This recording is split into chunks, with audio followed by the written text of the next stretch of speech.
Bon bah super, ma GoPro m'a lâché pour cette dernière journée à Bangkok. C'est-à-dire que j'ai filmé toute l'après-midi et en fin de journée, erreur carte SD, formaté carte SD, oui. Et du coup, j'ai filmé toute la journée pour rien. Mais au final, c'est rien, tu vois, dans cette vidéo. En fait, je visitais un temple, j'ai essayé d'aller visiter Wat Po ce matin, mais très honnêtement, c'est pas mon truc. Enfin, tu sais, c'est le truc, t'arrives, tu dois faire la queue. Déjà, t'as une queue. Touriste, une queue pour les tailles. Tu dois faire la queue, tu dois prendre un ticket à 100 bahts. Tu visites le truc collé à d'autres touristes, tu sais, comme des moutons dans un troupeau. Enfin, c'est pas du tout le genre de truc qui m'intéresse, quoi. Le temple a l'air magnifique, c'est énorme. Apparemment, t'as un grand Bouddha couché à l'intérieur, mais très honnêtement, je voyage pas pour faire des croix sur une carte ou quoi que ce soit.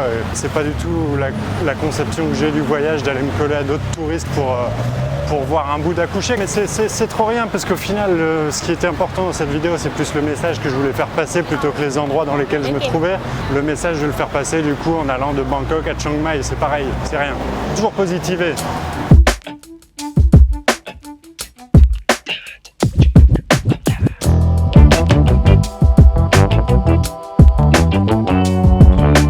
C'est clairement une ville qui vaut le détour, sans déconner, il y a tout à faire. Là, je vais à Chiang Mai pour une question de budget parce que j'essaie de me serrer la ceinture au maximum pour pouvoir voyager le plus longtemps possible. Quand j'aurai le plus de budget, je resterai un mois ou deux à Bangkok, je pense. Et là, je pense qu'à Chiang Mai, je pourrais avoir un meilleur confort, peut-être pour moins cher.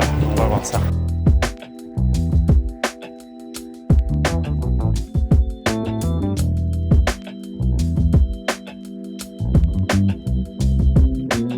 Du coup là je suis à la gare, j'attends le train et je mange des petites cuisses de poulet là au calme. J'ai des petites boulettes de viande aussi là comme ça. Et du coup moi cet après-midi j'ai rencontré un moine. C'était top en fait, au lieu d'aller à Wat Po là, je suis parti, je suis allé me balader dans un parc et j'ai rencontré un moine avec qui je me suis posé, je sais pas, 20 minutes, on a discuté à fond et d'ailleurs il était végétarien et il m'a presque donné envie de devenir végétarien, mais je te dis ça avec une cuisse de poulet à la main, c'est pas terrible.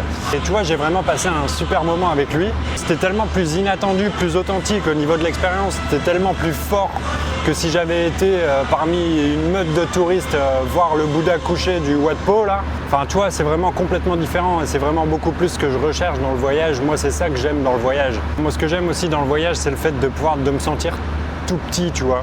Quand tu côtoies comme ça des gens de différents horizons, des gens différents, tu vois, tu peux vraiment prendre du recul avec toi, tu vois, avec ce qui est normal pour toi. C'est-à-dire que quand tu es dans ton quotidien, t'es un petit peu comme un cheval qui avance tout droit avec des œillards sur les côtés. C'est-à-dire que tu vois pas ce qui se passe ailleurs. Toi, tu connais ta vie à toi, tu connais ton quotidien à toi, tu as tes problèmes à toi d'occidental. Et tu vois pas nécessairement que autour de toi, c'est une fourmilière. Il y a des milliards de gens qui ont une vie différente de toi. Il y a des milliards de gens qui ont d'autres problèmes que les tiens et des problèmes souvent bien plus compliqués à gérer que les tiens. Et par exemple, quand tu voyages dans un pays comme les Philippines, tu côtoies des gens dont le salaire moyen est 10 fois inférieur au SMIC.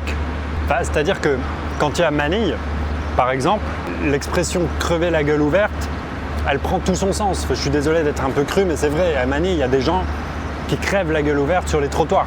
Je pense que c'est important d'être confronté à ça pour prendre vraiment du recul, pour te dire à un moment, mais pourquoi, tu vois, moi je suis en train de bouffer des cuisses de poulet, des boulettes, et lui il est en train de mourir sur le trottoir.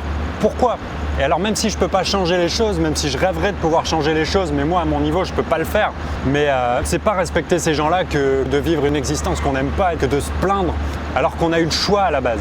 Je pense que c'est important et en voyageant tu prends vraiment du recul là-dessus. Et pour en revenir aux vendeurs de noix de coco, parce que moi t'as vu je suis vachement branché noix de coco depuis que je suis en Asie, lui il a pas le choix, tu vois. Enfin, lui c'est-à-dire que s'il trouve pas de noix de coco dans la journée et qu'il les vend pas, le soir même il peut pas manger et ses enfants non plus. Donc tu vois il est autrement, enfin c'est pas la même échelle que tes problèmes à toi, quoi, tu vois ce que je veux dire. Et quand tu voyages ça te permet de relativiser un petit peu parce que toi tu vois si demain tu décides d'arrêter de travailler ou si demain t'as plus de boulot, bah, tu auras du chômage pendant 2 ans, après tu auras du RSA, puis après tu auras de la famille pour t'aider, tu auras des gens, tu as quand même une grosse marge avant de mourir sur le trottoir. Lui, du jour au lendemain, il peut mourir, quoi. Et le truc incroyable, c'est que c'est pas l'argent, c'est pas leur seul problème. Genre, tu vois, nous, on se plaint du sale temps. Tous les ans, quand il se met à neiger en hiver, il y a des reportages à la télé sur la neige. tous les ans, quand il y a des inondations, on en parle pendant des jours, mais eux, les mecs, tous les ans, ils ont des typhons qui ravagent leur truc. Ils ont une chance sur deux d'avoir leur maison qui est ravagée. Ils ont des séismes, tu vois, genre là, il y a encore eu un séisme à Mindanao récemment, il y a eu des morts, enfin, tu vois, enfin, je te dis, c'est vraiment pas la même échelle, quoi. Il faut relativiser, quoi. Et ce qui est épatant, c'est que dans des pays comme ça, et pour les Philippines, c'est particulièrement vrai, c'est des gens qui sont démunis et qui sont tellement gentils et qui sont heureux et qui sont souriants et qui arrivent à voir la vie quand même du bon côté, mais c'est incroyable, quoi. Alors que nous, dans la plupart des villes, on fait la gueule, on n'est pas content, on est stressé. Mais oh, où est où le problème? Il faut se réveiller, quoi. Sawadee krap.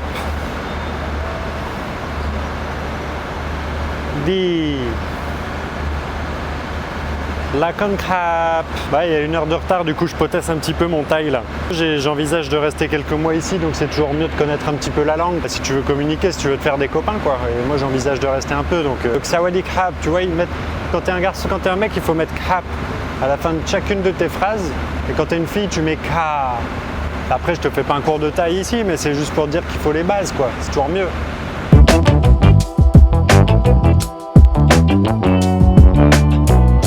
Ça y est, il est 19h10 et c'est parti pour 12 heures de train direction Chiang Mai.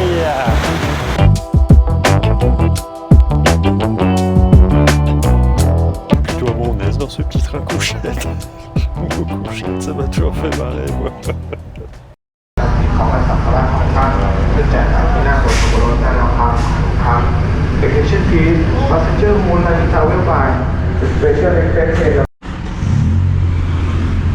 Nice. Ça c'est mon taxi, ça. Voilà, je viens d'arriver à Chiang Mai.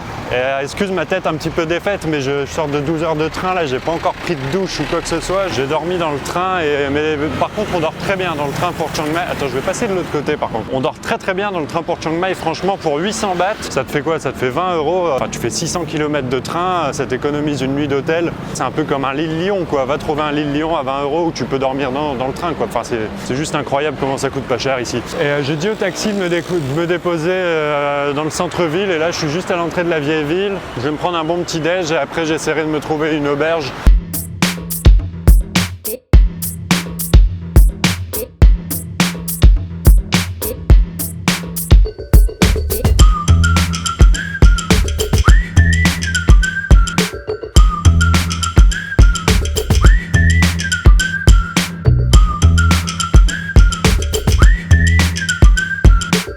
Alors franchement, mes premières impressions à Chiang Mai, c'est que ça a l'air d'être une ville paisible. Il règne une atmosphère vraiment zen, quoi. Les gens ont l'air cool. Je suis là depuis une demi-heure, j'ai déjà eu droit à pas mal de sourires. Ça a vraiment l'air d'être détente, quoi. Exactement ce que je recherche. Enfin, je viens d'arriver, donc c'est juste une première impression. Et du coup, là, pour moi, l'objectif, c'est de trouver une auberge de jeunesse où je vais pouvoir me poser quelques jours pour m'en servir de base, pour trouver un appartement, en fait, me chercher un appartement pour 1 mois, 2 mois, je sais pas encore. Je me suis fixé 10-12 000 bahts de budget, ça fait 250-300 €. Et je vais essayer de trouver quelque chose avec une salle de sport, une piscine pour le prix. Alors sur Internet, on me dit que c'est jouable, mais comme je te dis, sur Internet, t'es jamais trop sûr. Donc là, on va voir ce qu'il en est vraiment sur le terrain avec les prix dans ce moment, quoi. Il y a plein de salles de sport là où ils font de la boxe taille et tout. Moi, ça y est, je suis décidé, là je suis chaud, je vais me mettre à la boxe taille à fond. Boxe taille, muscu, je vais me refaire une hygiène de vie là parce qu'on n'en a pas encore parlé, mais avant de partir, j'avais une hygiène de vie dégueulasse. Mais je t'en parlerai dans d'autres vidéos et tout. Là, c'est vraiment pas le sujet de celle-ci, mais enfin, je me tâte même à faire pourquoi pas un blog ou une autre chaîne YouTube consacrée à ça, aux addictions et tout, parce que c'est quelque chose que je connais bien et je pense que je pourrais aider pas mal de gens à en sortir.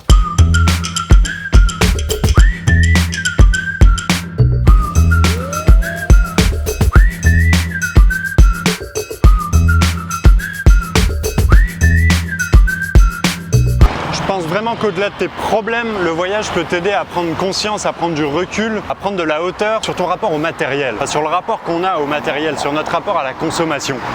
Moi, je suis convaincu que si on consomme de la sorte, s'il y a des nanas qui veulent avoir 50 paires de pompes, si tu veux toujours avoir le dernier iPhone, le dernier machin, je suis persuadé que c'est parce qu'au final, on est frustré d'avoir une existence qui nous plaît pas plus que ça, de faire un boulot qui nous plaît pas plus que ça. Et au final, on essaie de combler, de boucher les trous, de combler le vide de notre existence en consommant. Et c'est le jeu de la société. Elle crée des gens frustrés pour apaiser leur frustration en les faisant consommer. Et nous, on tombe dedans comme des moutons.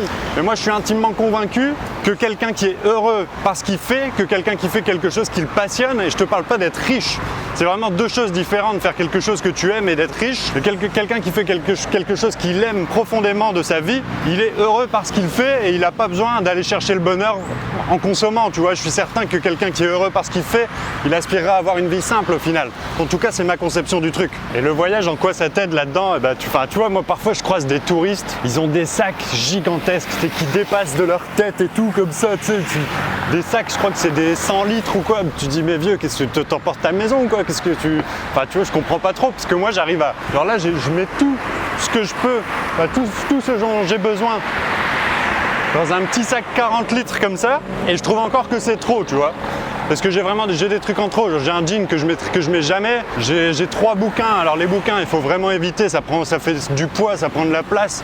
Et franchement, achète un Kindle ou bien juste télécharge l'application Kindle pour iPhone comme moi je fais en ce moment. Et c'est beaucoup plus pratique et tu vas économiser du poids, quoi. Et il y a des mecs qui poussent le truc à l'extrême et qui prennent juste un mini sac genre Eastpak, tu vois, que tu avais au collège ou au lycée, et qui partent un an avec ça, quoi.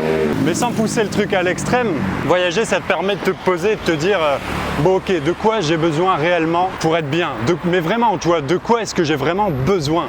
Et tu te rends compte qu'au final, tout ce que tu peux avoir, tout ce que tu consommes en général, c'est du superflu, tu n'en as pas besoin. Au final, on n'a pas besoin de grand-chose pour être bien, sans déconner. Première chose que je fais quand j'arrive dans une ville, marcher jusqu'à épuisement tout autour de la ville. Moi je sais pas, j'adore, c'est mon truc, tu vois, quand j'arrive dans une ville, j'aime bien palper, tu sais, un petit peu l'atmosphère et juste en marchant, en me baladant comme ça à pied. Là ça fait 2 heures que je suis là, que je marche un petit peu à droite à gauche. Et ça, tu vois, il y a des bars à jus absolument partout. Il y en a au moins un par rue. Voilà, il est fermé, mais enfin, on est dimanche, c'est peut-être ça, mais moi, c'est vachement important, quoi, parce que quand je suis à Lille, quoi, j'ai mon extracteur de jus là. Puis avant, j'avais une centrifugeuse. Enfin, je tourne au jus depuis vraiment longtemps, quoi. C'est une habitude que j'ai. Sans mon jus, je suis pas bien, quoi. Et là, il y a vraiment des bars à jus partout et ça coûte rien du tout. Ça coûte moins d'1 euro. Pour des bons jus en plus, des fruits bio et tout. Donc c'est le top. Pomme, pastèque, fruit du dragon. Dragon fruit, je sais pas comment tu dis en français, fruit du dragon j'imagine. Et tu vois, moi je suis en train de tomber amoureux de ce pays, de cette ville, c'est trop de bonheur, quoi. C'est extraordinaire. Tu bois des jus, tu te balades, il fait beau, il fait bon, c'est calme, c'est apaisant. J'adore. Et tu vois, ça te permet de relativiser tes problèmes. Ça te permet de prendre de la hauteur sur ta notion du matériel et ça te permet de prendre du recul sur ta vie d'une manière générale. C'est-à-dire que quand tu es dans ton quotidien, quand est-ce que tu prends le temps de te poser à une table avec un petit café, avec une feuille de papier, avec un crayon et de noter vraiment tes idées, de noter qu'est-ce qui est important réellement pour moi, qu'est-ce que je veux vraiment, où est-ce que je veux en arriver, tu vois, c'est quoi mon but et c'est quoi mon plan d'action pour accéder à ce but, à ces buts. C'est probablement les seules questions qu'on devrait se poser au final. Les premières et les seules questions qu'on devrait se poser, c'est ça, c'est les plus importantes. Mais t'as vu, ces questions-là, on les procrastine. On se dit, je verrai plus tard. Quand j'aurai mis un peu d'argent de côté, je verrai ce que je ferai. Enfin, tu vois, au final, je pense qu'on prend vraiment le problème du mauvais côté. Et voyager, tu vois, ça te permet d'essayer de répondre à ces questions. Ça te permet d'avoir le temps de te les poser déjà et ça te permet d'avoir toutes les cartes en main pour y répondre. Voyager, pour moi, c'est un petit peu une thérapie. C'est ma thérapie. Je suis en plein dedans, là. Et je te la fais suivre au jour le jour. Je te fais suivre ma thérapie. Et tu vois, Steve Jobs disait « La vie est trop courte pour la passer à vivre la vie d'un autre ». Enfin, je sais plus exactement comment il formulait ça mieux que moi, mais tu vois l'idée. Et c'est tellement vrai, il avait tellement raison. Pose-toi la question, au final, qu'est-ce que je risque à essayer de vivre une vie qui me plaît? Et tu verras qu'on s'en fait des montagnes, mais finalement, quand on n'a pas grand-chose, on risque pas grand-chose. Je te laisse cogiter là-dessus. Demain, on ira visiter des apparts. On essaiera de se trouver un truc sympa là, pour 250-300 € par mois. En attendant, je vais continuer mon petit tour de la ville tranquillement. Je te souhaite une bonne journée, une bonne soirée, une bonne nuit. Salut!